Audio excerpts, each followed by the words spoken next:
Hello বন্ধুরা, তোমরা কেমন আছো? আশা করি সকলেই ভালো আছো, আমরাও ভালো আছি।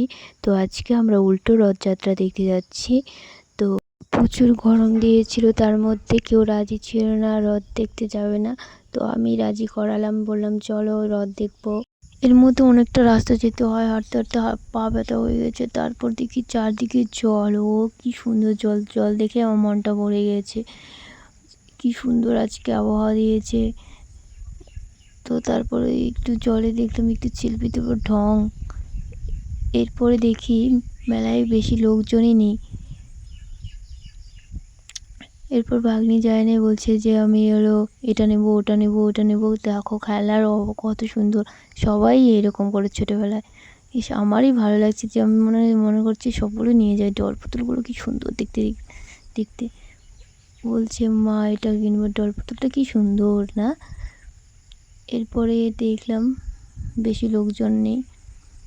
তো আমি মেলায় শুধু বেকার বেকার গেছি, আমাকে কিছু খাওয়া যাবে না, ডক্টর বলে দিয়েছে, লিস্ট বানিয়ে দিয়েছিস।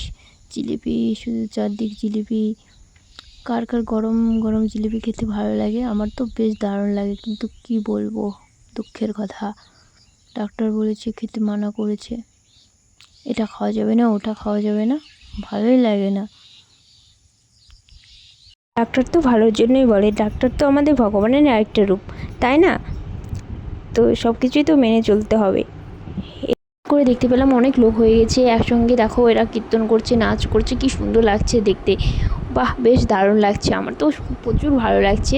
কি সুন্দর, এরকম সবারই মেলায় এনজয় হয়। অনেক মানুষ হলে ভালো লাগে, পুরো মাঠ ভরাট হলে কি সুন্দর লাগবে, তাই না? আমরা মেলায় থাকতে চেয়েছিলাম অনেকক্ষণ, বাট গরম তো প্রচুর, ওর জন্য থাকা হলো না। এদিকে অন্যমনস্ক ছিলাম। এই দেখো তাড়াতাড়ি করে রথটা টেনে নিল, ভালো করে ভিডিওটা ধরতে পেলাম না। এরপরে একটু রোল খেলাম, খিদে পেয়েছে অনেক, তো রাক্ষসের মতন করে খাচ্ছি। তো তোমরা ভালো থেকো, সবাই সাবস্ক্রাইব করে দিও, বেশি বেশি লাইক করে দিও। Tata, bye bye.